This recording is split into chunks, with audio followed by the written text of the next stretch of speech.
Así que hemos titulado el mensaje Un Nuevo Comienzo y estamos viendo Génesis capítulo 8 y capítulo 9. Un nuevo comienzo. Y quería empezar mencionando de que hemos estado en Génesis desde enero. Y Génesis empieza con las palabras: en el principio Dios creó los cielos y la tierra.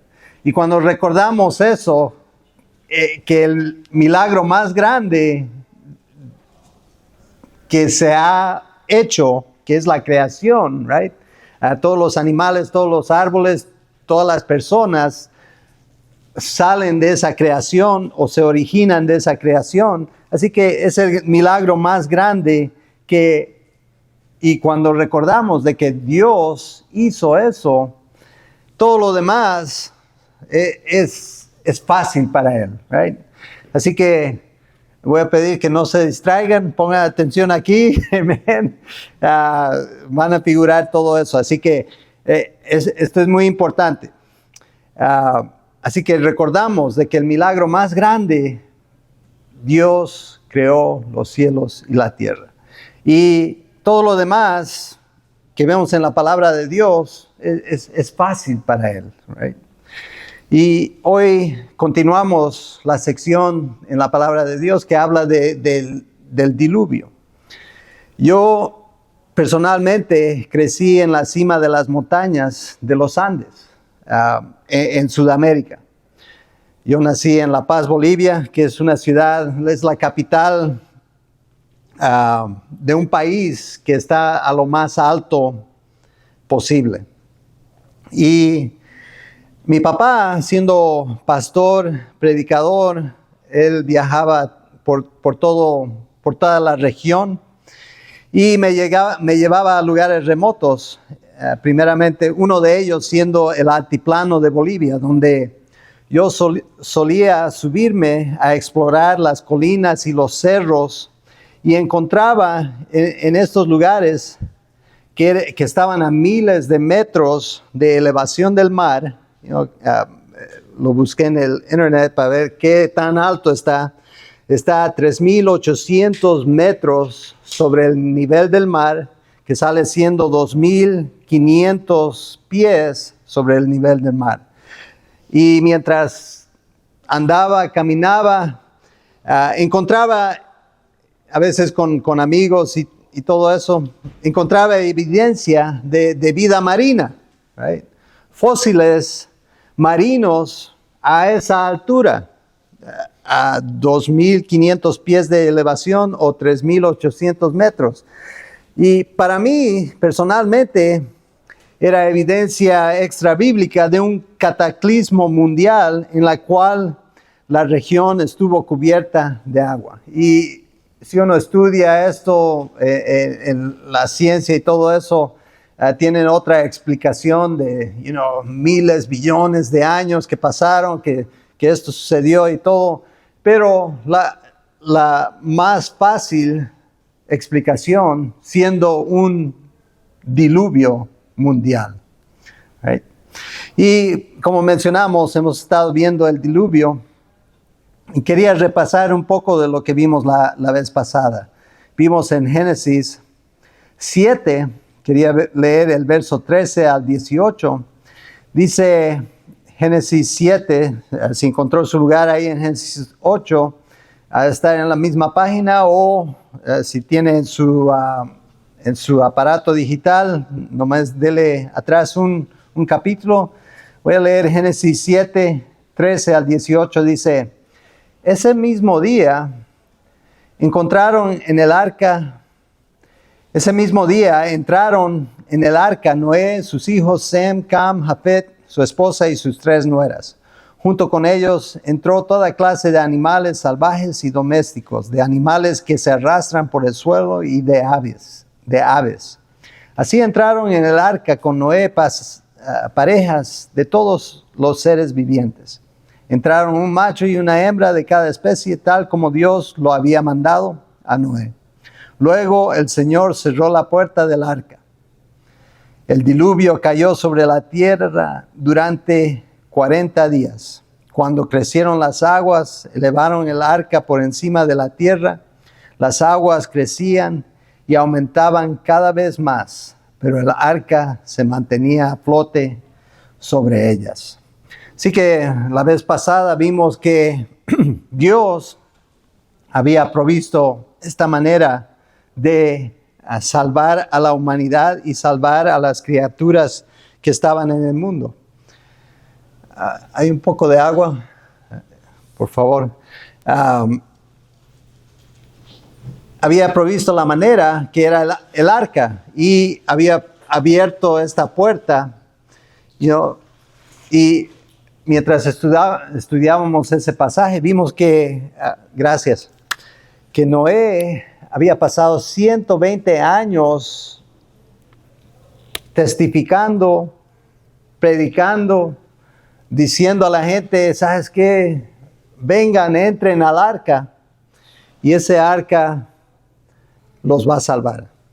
Pero nadie le oyó, nadie aceptó el mensaje, y todos fueron perdidos. Pero vimos que el Señor es quien cerró la puerta del arca. O sea, cuando llegó la hora del juicio, no era Noé que condenó a todos, pero era Dios que cerró la puerta de oportunidad para que sean salvos. Así que llegó el momento de participación de todos.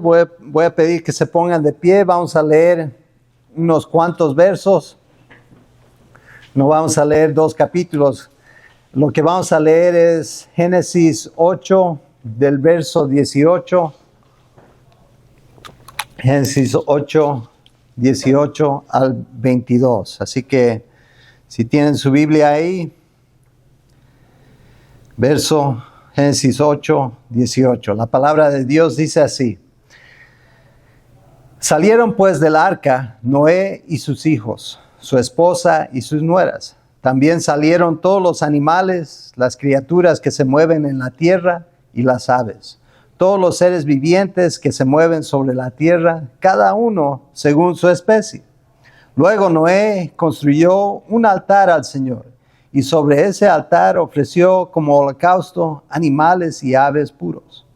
Cuando el Señor percibió el grato aroma, se dijo a sí mismo: aunque la inclinación del corazón del ser humano es perversa desde su juventud, nunca más volveré a maldecir la tierra por culpa suya. Tampoco volveré a destruir a todos los seres vivientes como acabo de hacerlo. Mientras la tierra exista, habrá siembra y cosecha, frío y calor, verano e invierno, días y noches. Así que el Señor bendiga su palabra. Pueden sentarse.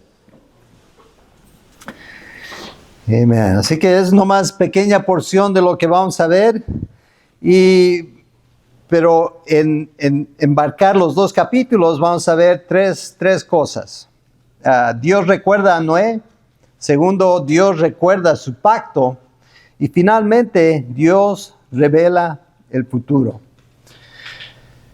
El nuevo comienzo que Dios le dio a Noé después del diluvio, rescatándolo del juicio, recibiendo su sacrificio y renovando su pacto, es una sombra del nuevo comienzo que Dios nos ofrece en Cristo, quien nos libra de la ira, se ofrece como sacrificio agradable y nos sella con un pacto eterno en su sangre.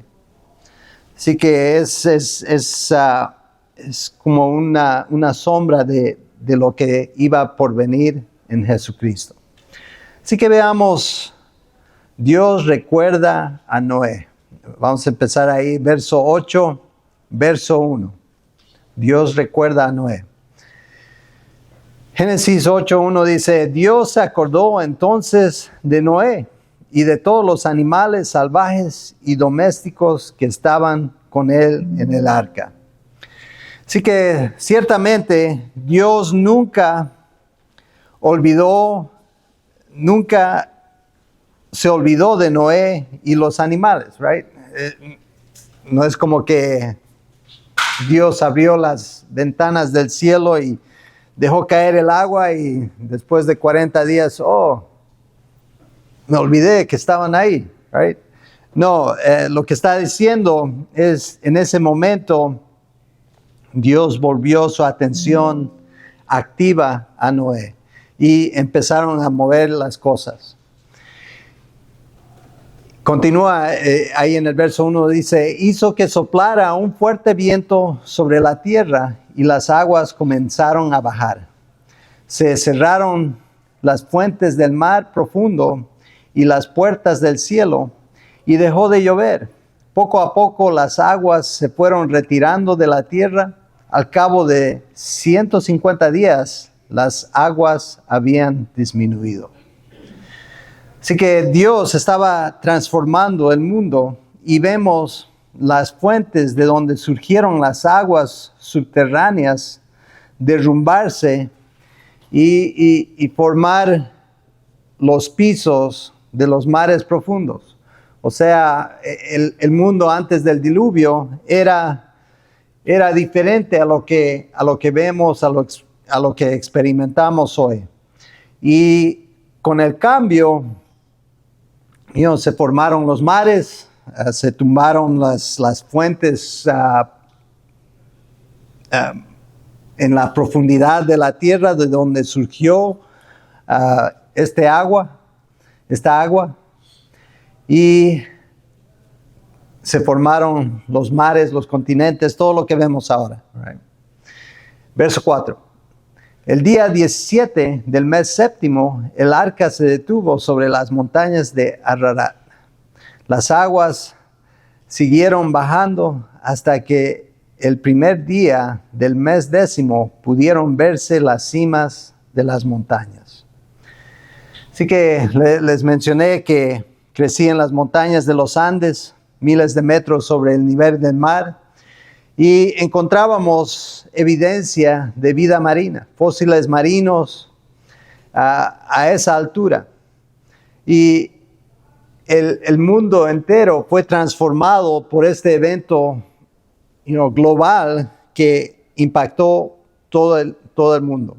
El diluvio era un evento planeado, iniciado, emprendido y completado por el Creador. Era un evento, como se puede imaginar, un evento violento, sin igual, antes o después, por la violencia física, las placas tectónicas se movieron, produciendo montañas. Si usted ha vivido en California, seguro ha sentido los terremotos y todo eso. Este era un evento global en el cual todo eso estaba sucediendo. Y estaba produciendo las montañas, los volcanes estaban reventando. Y toda esta violencia era controlada por Dios, que tenía el propósito de guardar y preservar una familia, preservar un hombre, preservar, a pesar del corazón pecaminoso, preservar a la humanidad. Y quería mencionar rápidamente que a través del mundo se han contado más o menos 200 diferentes culturas antiguas que tienen su propia historia de inundación. O sea, no es nomás una historia bíblica que reconocemos que está bien documentada, pero está documentada en otras culturas que tienen aspectos similares, principalmente acerca de un diluvio y después una familia favorecida a través de ese diluvio, esa familia sobreviviendo en un barco, que el diluvio fue causa, que la catástrofe fue un diluvio mundial y que era parte o era causado por la maldad humana. O sea, hay culturas alrededor del mundo que no necesariamente son cristianas o judeas que tienen una historia similar. Right? Así que no es nomás algo que encontramos en la Biblia, pero en otras culturas también. Continuamos, verso 6. Después de 40 días, Noé abrió la ventana del arca que había hecho y soltó un cuervo, el cual estuvo volando de un lado a otro a la espera de que se secara la tierra. Luego soltó una paloma para ver si las aguas que cubrían la tierra ya se habían retirado. Pero la paloma no encontró un lugar donde ponerse y volvió al arca porque las aguas aún cubrían la tierra. Noé extendió la mano, tomó la paloma y la metió consigo en el arca. Esperó 7 días más y volvió a soltar la paloma fuera del arca. Caía la noche cuando la paloma regresó trayendo en su pico una hoja de olivo recién cortada. Así Noé se dio cuenta de que las aguas habían bajado hasta dejar la tierra al descubierto. Esperó 7 días más y volvió a soltar la paloma. Pero esta vez la paloma ya no regresó. Verso 13. Noé tenía 601 años cuando las aguas se secaron. El primer día del primer mes de ese año, Noé quitó la cubierta del arca y vio que la tierra estaba seca. Para el día 27 del segundo mes, la tierra estaba ya completamente seca. Verso 15. Entonces Dios dijo a Noé: sal del arca junto con tus hijos, tu esposa, tus nueras. Saca también a los seres vivientes que están contigo, las aves, el ganado y todos los animales que se arrastran por el suelo, que sean fecundos y que se multipliquen y llenen la tierra. Salieron pues del arca Noé, sus hijos, su esposa y sus nueras. También salieron todos los animales, las criaturas que se mueven en la tierra y las aves, todos los seres vivientes que se mueven sobre la tierra, cada uno según su especie. Así que, no sé si se pregunta usted, pero podemos preguntar, right? ¿Cuánto tiempo estuvo Noé en el arca? Y pensamos, está ahí con su familia, y dependiendo en la dinámica de la familia, right? Quizás están ahí discutiendo o no sé cómo era Noé como padre de familia, right? Pero ahí estaba él con su familia, con los animales, y quizás los hijos están ahí. Llegamos ya, se acabó el viaje, ya llegamos, you know, como seguro si usted tiene hijos y viaja, oye lo mismo, right? Así que según el registro bíblico, y para dejarles saber, se cree que estuvo, y nos dice varias etapas, right? Número de días, y se cree que es un poco más de un año. Dice que Noé entró en el arca el día 17 del mes segundo y salió el día 27 del mes segundo del año siguiente, lo que significa que estuvo dentro del arca aproximadamente 1 año y 10 días. Amén. Así que, wow, es largo tiempo. Y la palabra de Dios nos dice que Noé era un hombre de fe. Primeramente lo sabemos porque, como mencionamos la vez pasada, él estuvo predicando y construyendo este arca inmenso, right? Algo que parece que no había habido antes y era algo único. Así que con la crítica, con las bromas, con todo eso, Noé obedeció a Dios. Él proclamó la advertencia a los vecinos, a los familiares, a todos: vengan, entren al arca porque Dios va a juzgar. Y hicimos la comparación de que es la puerta significa Jesucristo, right? La única manera de entrar es Jesucristo. Y Hebreos 11:7 nos muestra que Noé era un hombre de fe. O sea, en el Nuevo Testamento hay ese testimonio de Noé. Dice Hebreos 11:7, por la fe Noé advertido sobre las cosas que aún no se veían, con temor reverente construyó un arca para salvar a su familia.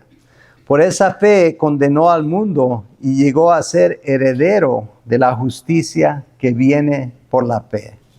Así que la fe es lo que te salva, no tus obras, tus acciones. Él obró y actuó y hizo lo que hizo por la fe que tenía. Eso era lo que le motivó. Y él creyó a Dios. Él había visto a Dios cumplir su promesa antes, right, de entrar al arca. Después de 120 años de anuncia de que las aguas venían, las aguas vinieron y se inundó el mundo entero.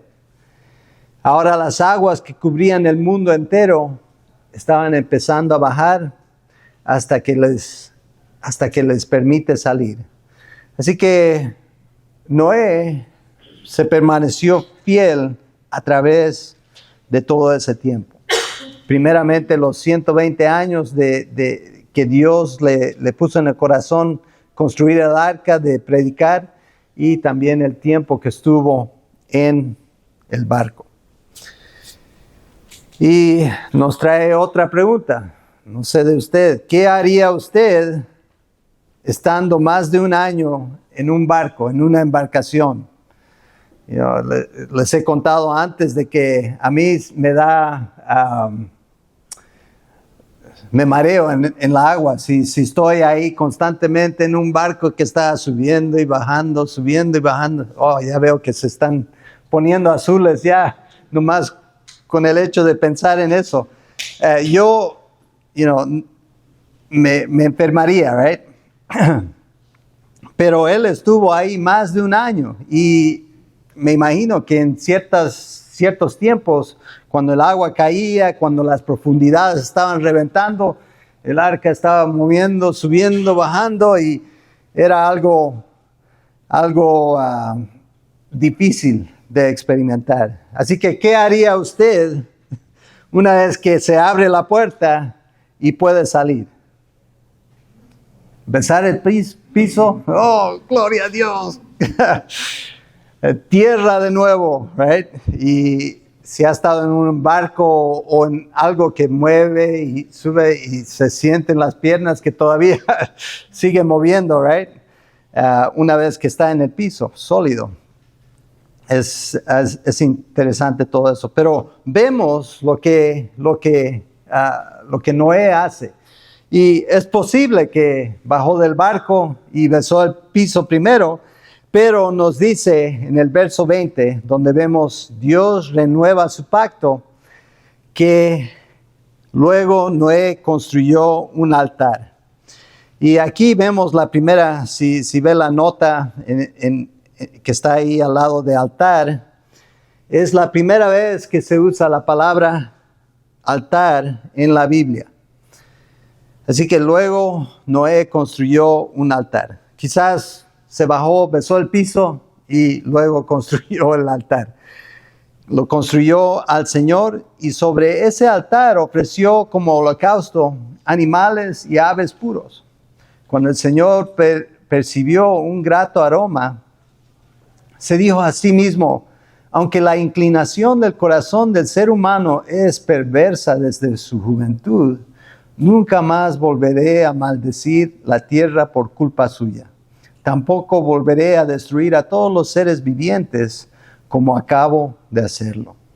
Mientras la tierra exista, habrá siembra y cosecha, frío y calor, verano e invierno, días y noches.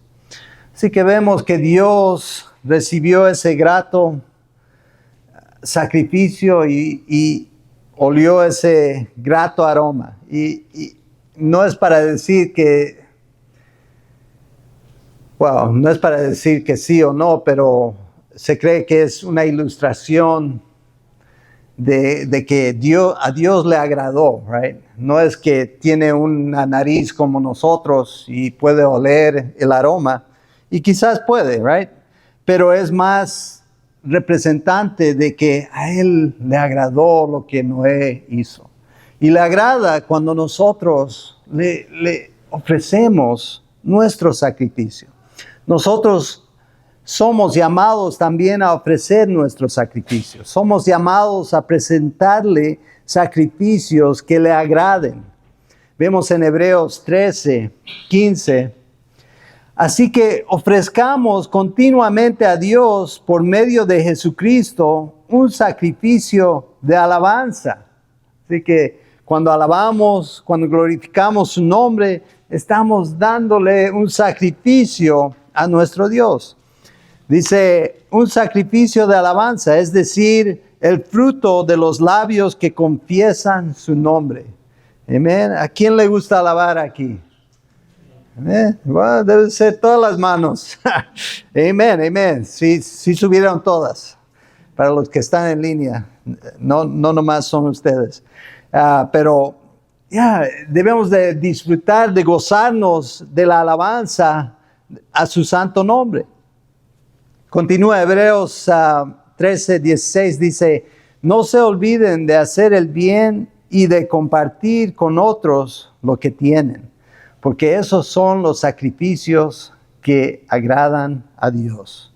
Así que tres cosas que menciona, la alabanza, right? Hacer el bien y compartir lo que tenemos. Eso le agrada a nuestro Señor, cuando lo hacemos de corazón, cuando estamos listos y dispuestos a dar todo de lo que somos. Dice que Dios percibió el grato aroma del sacrificio de Noé.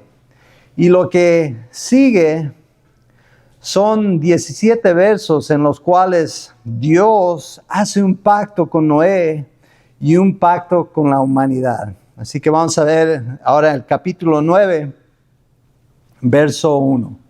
Y quiero que noten que es Dios el que está hablando por 17 versos. Dice, Dios bendijo a Noé y a sus hijos con estas palabras: sean fructíferos y multiplíquense y llenen la tierra. Parece que ya hemos oído eso, right? Lo mencionó antes, así que está reiterando de que Dios quiere que llenemos la tierra. Así que si usted es un buen cristiano y está en esa edad, dele, hay que reproducir, hay que tener bastantes chamacos, chicos, chicas, para llenar este mundo de ciudadanos del reino de Dios, right? Es lo que necesitamos hacer. Sean fructíferos y multiplíquense y llenen la tierra. Continúa el verso 2, dice, todos los animales de la tierra tendrán temor y miedo ante ustedes. Las aves, para ahí un momento, todos los animales, porque muchos animales se reproducen más rápido, bueno, todos los animales se reproducen más rápido que los seres humanos. Así que imagínense si el león o el tigre no tuvieran temor y miedo de los seres humanos, entonces acabarían con los seres humanos, right? Pero aún animales que tienen mucho poder, como podríamos decir elefantes, animales grandes, hasta un caballo, todo ese poder que tiene es dominado por el ser humano. Right? Y vemos que esta es la manera que Dios lo decretó. Y aquí vemos dónde lo decretó. Dice, todos los animales de la tierra tendrán temor y miedo ante ustedes. Las aves, las bestias salvajes, los animales que se arrastran por el suelo y los peces del mar, todos estarán bajo su dominio. Todo lo que se mueve y tiene vida, al igual de las verduras, les servirá de alimento. Yo les doy todo esto. Así que ahí, y se cree que antes de esto, el mundo era, la humanidad era vegetariano. Dios no había permitido que el hombre comiera los animales. Pero es posible que en pecado sí lo hacían antes, right? Pero aquí Dios decreta. Ustedes pueden, dice, todo lo que se mueve y tiene vida, al igual que las verduras, les servirá de alimento. Así que si a usted le gusta una chuleta, que el Señor lo bendiga y disfrútela, right? Así que, y eso viene de aquí. Verso 4. Pero no deberán comer carne con sangre. La sangre es vida. Ese sí es una limitación que es, si ven en el libro de Hechos, en el cual los padres de la fe en Jerusalén deciden, ¿sabes qué? No vamos a poner ningún peso en los nuevos cristianos gentiles, más que,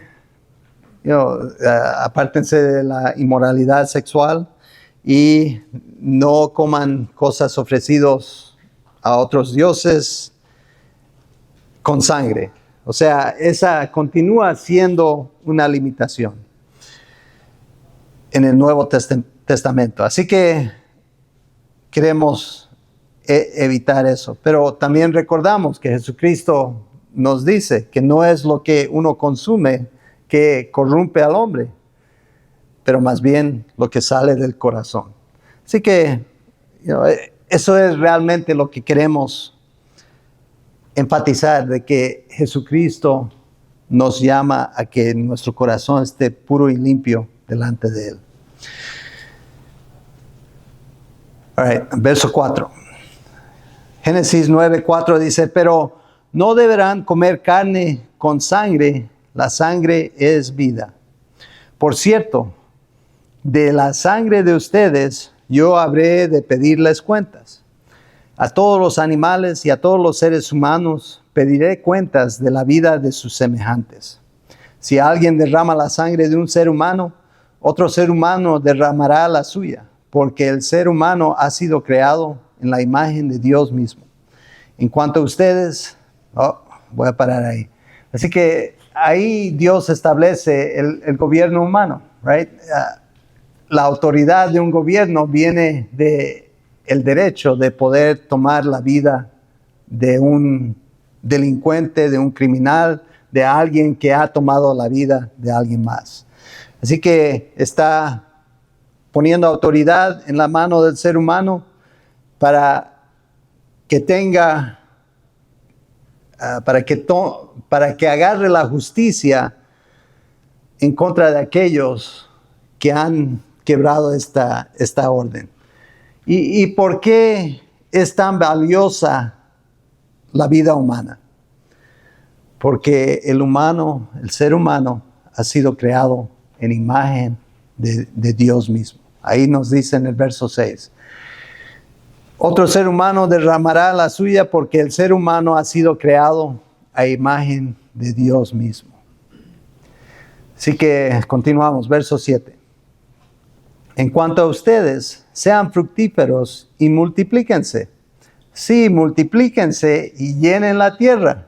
Wow, no 2 veces, pero 3, right? Así que muy importante. Hay que llenar la tierra de pequeños cristianos. Verso 8. Dios habló otra vez a Noé y a sus hijos y dijo, yo establezco mi pacto con ustedes, con sus descendientes y con todos los seres vivientes que están con ustedes, es decir, con todos los seres vivientes de la tierra que salieron del arca, las aves y los animales domésticos y salvajes. Este es mi pacto con ustedes. Nunca más serán exterminados todos los seres vivientes por las aguas de un diluvio. Nunca más habrá un diluvio que destruya la tierra. Y Dios, verso 12, y Dios añadió, esta es la señal del pacto que establezco para siempre con ustedes y con todos los seres vivientes que los acompañan. He colocado mi arco iris en las nubes, el cual servirá como señal de mi pacto con la tierra. Cuando yo cubra la tierra de nubes y en ellas aparezca el arco iris, me acordaré del pacto que he establecido con ustedes y con todos los seres vivientes. Nunca más las aguas se convertirán en un diluvio para destruir a todos los mortales. Verso 16. Cada vez que aparezca el arco iris entre las nubes, yo lo veré y me acordaré del pacto que establecí para siempre con todos los seres vivientes que hay sobre la tierra. Dios concluyó diciéndole a Noé, esta es la señal de mi pacto que establezco con ustedes, los seres vivientes que hay en la tierra. Así que, volviendo al tema de que el mundo era diferente antes del diluvio. Y es posible que, y muchos creen que no habían arcoíris antes. Y ahora entendemos por qué se produce el arcoíris, pero es posible que la atmósfera era tal de que la luz penetraba de diferente manera. Y por eso Dios establece, o sea, una vez que cambia la atmósfera, se forman las nubes, pues ahora pueden suceder los arcoíris. Y es por eso Dios usa eso como una señal de su promesa, de este pacto que está haciendo, no solo con Noé, pero con todo, iba a decir la humanidad, pero con todo ser viviente en la tierra, right? Y vamos a hablar un poco acerca de pactos. Hay dos diferentes tipos de pactos que se usan en la Biblia. Y esto es interesante y es bueno de saber. Un pacto unilateral es cuando Dios compromete solo a Él a cumplirlo. Un pacto unilateral. Como con Noé, Dios dice, yo establezco mi pacto sin exigir condiciones. Right? Si te portas bien, yo hago esto. No le dice nada así. Él dice, este es mi pacto y este es mi señal de que yo voy a cumplir mi pacto unilateral. Depende solo en mí. Mientras que un pacto bilateral requiere que ambas partes cumplan su parte. Como el pacto en Sinaí, donde Dios dice, si ustedes obedecen, entonces yo voy a hacer esto y esto. Right? Y reconocemos que eso es algo que Dios establece luego con Moisés y con el pueblo judío. O sea, les dice, obedezcan mi palabra y yo los voy a bendecir. Ese es un pacto bilateral, o sea, depende en las dos partes que están formando el pacto. Y otro pacto unilateral, esto es lo que necesito que pongan atención, otro pacto unilateral es el que fue establecido por Jesucristo la noche que fue traicionado. Vemos en 1 Corintios, y lo voy a leer luego porque como ven, vamos a celebrar la Santa Cena. Vemos en 1 Corintios 11:25, dice, de la misma manera tomó la copa después de cenar y dijo, esta copa es el nuevo pacto en mi sangre. Hagan esto cada vez que beban de ella en memoria de mí. Porque cada vez que comen de este pan y beban de esta copa, proclaman la muerte del Señor hasta que Él venga. Así que es algo que el Señor nos ha pedido que hagamos, pero el pacto no depende en lo que en que lo hagamos, right? Lo hacemos en memoria de ese pacto. En la cruz, Cristo cumple todas las condiciones del pacto por nosotros. Primero, Él paga el precio, Él obedece, Él muere, Él resucita. Nosotros solo recibimos por fe lo que Él ya consumó, lo que Él ya logró. Jesucristo dice, esta copa es el nuevo pacto en mi sangre. No dice, si ustedes cumplen esto, dan sus diezmos, van a la iglesia, no dicen maldiciones. Entonces, no dice nada así, sino que Él derrama su sangre como garantía total. La señal del pacto con Noé fue el arco iris. La señal del pacto, la señal del nuevo pacto en Jesucristo es la copa de la comunión que nos recuerda su sangre y que ya fue derramada una vez y para siempre. Él ya logró la victoria. No hay nada más que hacer, más que lo que vamos a hacer hoy. Recordar lo que Él hizo. Amén. Continuamos. Dios revela el futuro. Verso 18 del capítulo 9. Dios revela el futuro. Los hijos de Noé que salieron del arca fueron Sem, Cam, Jafet. Cam fue el padre de Canaán. Estos fueron los 3 hijos de Noé, que con su descendencia poblaron toda la tierra. Noé se dedicó a cultivar la tierra y plantó una viña. Un día bebió vino y se embriagó, quedándose desnudo dentro de su tienda de campaña.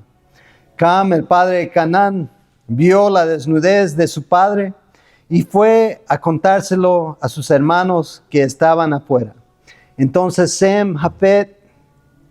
Sem y Jafet tomaron un manto, se lo echaron sobre los hombros y caminando hacia atrás cubrieron la desnudez de su padre. Como miraban en dirección opuesta, no vieron la desnudez de su padre. Cuando Noé despertó de su borrachera y se enteró de lo que su hijo menor había hecho, declaró: maldito sea Canaán, será de sus 2 hermanos el más bajo de sus esclavos. Y agregó: bendito sea el Señor Dios de Sem, que Canaán sea su esclavo. Verso 27, que Dios extienda el territorio de Jafet, que habite Jafet en los campamentos de Sem y que Canaán sea su esclavo. Después del diluvio, Noé vivió 350 años más, de modo que murió a la edad de 950 años. Así que vemos ahí una historia interesante acerca de la desnudez de Noé, pero vemos primeramente de que él, y no se sabe, right, si había vino antes del diluvio o no. Quizás Noé figuró cómo fermentar las uvas después. No sabemos. Y tampoco mientras leía, estaba viendo que no sabemos qué tanto tiempo desde que salieron del arca a cuando esto sucedió, right? Porque está mencionando hasta el nieto de Noé, que es Canaán. Así que no hay una clara delineación. Quizás sucedió 1 año después, quizás 10 años después. No podemos ver exactamente. Pero primero, Noé se embriaga, right? Y la palabra de Dios nos dice varias veces, en Proverbios, varias veces en Efesios. Aquí tengo un pasaje que nos dice, Efesios 5:18, dice: no se emborrachen con vino que lleva al desenfreno. Al contrario, sean llenos del Espíritu. Así que Noé, aun siendo un hombre justo, aun siendo un hombre único de fe, pecó de esta manera y causó que su hijo cometiera un pecado. ¿Y cuál era el pecado? Mirar su desnudez. No sabemos realmente el significado de eso. Quizás era de que estaba menospreciando la autoridad de su padre. Quizás nomás era que estaba burlándose de su padre. Pero lo que sí sabemos que era un pecado serio en contra de su padre. Así que los otros hijos lo cubren y vemos la maldición que da Noé por lo que sucedió. Pero una hermosa idea que podemos pensar, estas son diferentes culturas que se formaron de estos diferentes hijos de Noé. Hoy en día, todas estas culturas están unidas bajo el techo de Cristo. O sea, hay cristianos de cada uno de estas culturas. Los descendientes de los 3 hijos de Sem, Cam y Jafet terminan unidos bajo la gracia del Nuevo Testamento a través de las conversiones. Se cree que de la línea de Cam, el eunuco etíope. Si lee el libro de Hechos, vemos a un eunuco etíope venir a Cristo. Saulo de Tarsos, un judío, viene a Cristo. Es la línea de Sem. Y Cornelio, el romano, otro cristiano en el libro de Hechos, viene de la línea de Jafet. Y hoy en día, por supuesto, todas estas culturas están unidas en Jesucristo. Así que Dios redime todas estas cosas. Y nos recuerda algo que se me ha pegado de nuestro estudio en Apocalipsis. Apocalipsis 21:5 dice, el que estaba sentado en el trono dijo, yo hago nuevas todas las cosas. Y añadió, escribe, porque estas palabras son verdaderas y dignas de confianza. O sea, está exclamando, right? Está diciendo, yo hago nuevas todas las cosas. Y quiero animarle a usted, hermano, hermana, si usted tiene algo que necesita ser nuevo, quizás un hijo que no va rumbo al bien, un matrimonio que está teniendo dificultad, si tiene lo que sea, right? Vemos que Dios hace nueva todas las cosas. Y lo más importante que hace nuevo es nuestro corazón. Vemos en 2 Corintios 5:17 dice, por lo tanto, si alguno está en Cristo, es una nueva creación. Lo viejo ha pasado, ha llegado ya lo nuevo. Así que si usted estaba pensando mientras yo decía cosas que necesitaban ser nuevas, si usted piensa, oh, yo necesito ser nuevo. Wow, Jesucristo es la manera de lograr eso. Él lo puede hacer una nueva creación y dejar atrás lo viejo. Ahora que hemos sido hechos una nueva creación, podemos caminar, y es basado a través de ese pacto en Jesucristo. Right? Él, que es un pacto unilateral, que Él ha establecido y Él ha completado. Usted, todo lo que tiene que hacer es aceptarlo. Hoy hemos visto cómo Dios le dio a Noé un nuevo comienzo. Lo salvó del juicio, aceptó su sacrificio y estableció un pacto sellado con una señal visible, el arco iris. Pero todo eso era una sombra de algo mayor, porque el verdadero nuevo comienzo no vino a través de un arca de madera, sino a través de una cruz. Otra cosa hecha de madera, la cruz del Calvario. Cristo es nuestra arca, su sangre es nuestro sacrificio agradable y su pacto es eterno e inquebrantable.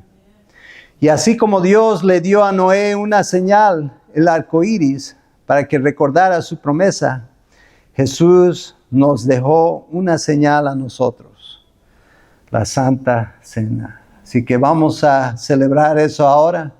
Antes de celebrarlo, vamos a orar. Y vamos a celebrarlo en obediencia, right?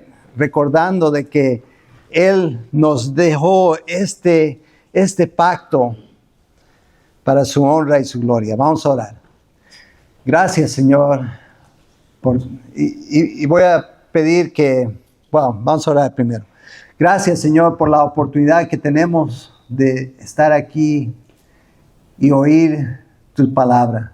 Tú eres digno de honor y gloria, porque tú, Señor, pagaste el precio. Tú diste tu vida, tú derramaste tu sangre, tú pagaste por mi pecado y tú me has hecho una nueva creación. Todo lo debo a ti. Y hoy queremos recordarte a través de la Santa Cena, queremos recordar de que tú eres digno de adorar, digno de exaltar. Y tú eres el que ha pagado el precio. Y recordamos ese sacrificio. Te damos honra y gloria en el nombre de Cristo Jesús. Amén. Amén.